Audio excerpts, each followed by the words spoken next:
সব প্রেমই আমি যতদূর জানি সবই একটু লং টার্ম। এর আগেও ছিল এটা লং টার্ম।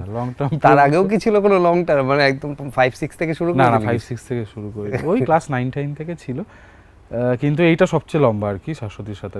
ক্লাস 9 থেকে প্রেম করতি, এটা তো জানতাম না। হ্যাঁ 9 না 10, হ্যাঁ ওই 9ই।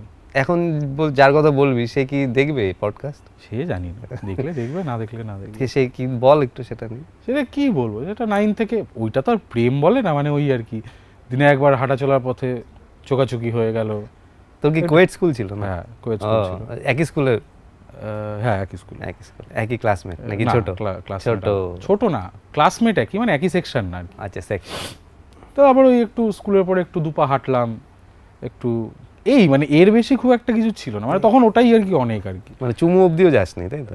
না চুমু অবধিও জানি না ক্যামেরা এটা বললো কি না, তবে ঠিক আছে, সে যদি দেখে তাহলে সে রিকল করবে, হয়তো কারণ গালাগালি করতে পারে, চুমু খেয়েছিলি তুই।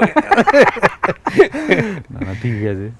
আমার বরঞ্চ প্রথমবার যখন আমাকে অন স্ক্রিন চুমু খেতে হয়, তখন একবার শাশ্বতীর সাথে খুব ঝামেলা হয়ে গেছিল।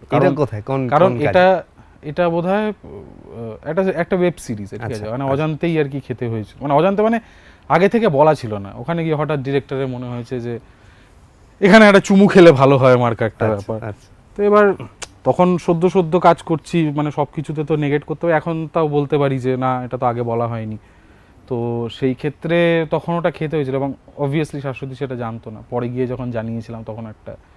তাহলে কি এই প্রত্যেক কাজের আগেই বলে দিস যে আমার কিন্তু কোনো চুমু সিন রাখা যাবে না? না আমি যদি থাকে তাহলে শাশ্বতীকে বলে দিই যে চুমু সিন কিন্তু আছে। আচ্ছা আগে পারমিশন নিতে হয় অন্য দিক থেকে। হ্যাঁ পারমিশন বলে দেয় যে অন্তত এত ডিপ চুমু খেয়েও না যেটা আমার বিশ্বাসযোগ্য লাগে যে ঠিকঠাক চুমু। না ও সব কিছু ও জানে যে আমি অভিনয় করি। হ্যাঁ শাশ্বতী অভিনেতা বলে সেটুকু জানারই কথা। আচ্ছা কোনো এক্সপ্লয়টেশনের ইতিহাস আছে বা ঘটনা অ্যাজ অ্যান অ্যাক্টর? এক্সপ্লয়টেশনের একটা ইতিহাস আছে। এক্সপ্লয়টেশন জানি না এটা কি বলবো এটাকে, কিন্তু একবার একটা খুব মানে খুব মন দিয়ে একটা অডিশন দিয়েছিলাম, পার্ট পেয়েছিলাম, পার্টটাও ঠিকঠাক ছিল। অডিশন দেওয়ার সময় ডিরেক্টর খুবই বাহবা, হ্যান ত্যান, সে খুবই নামজাদা এখন একজন ডিরেক্টর এবং অ্যাক্টর এখনকার, খুবই প্রশংসা করেছিল আর কি। অডিশনটা উঠে দাঁড়িয়ে হাততালি দিয়েছিল, জড়িয়ে ঠরিয়ে ধরেছিল। যাক তখন তারপর ছবিটা শ্যুট হলো, মানে আমি এক্সপেক্ট করিনি যে আমার বিরাট কিছু পার্ট, কারণ ওখানে অনেক অনসাম্বল কাস্ট ছিল, কিন্তু যেটুকু ধরো 2-3টে সিন ছিল, 2টো সিন ছিল মেনলি, যেখানে ডায়লগ আছে, অভিনয় করার ইয়ে আছে। তো ছবিটা দেখতে গিয়ে দেখি একটাও নেই, মানে আমি জাস্ট হাইলি পেডও না, মানে মিনিমালি পেড জুনিয়র আর্টিস্ট হয়ে থেকে গেছিলাম।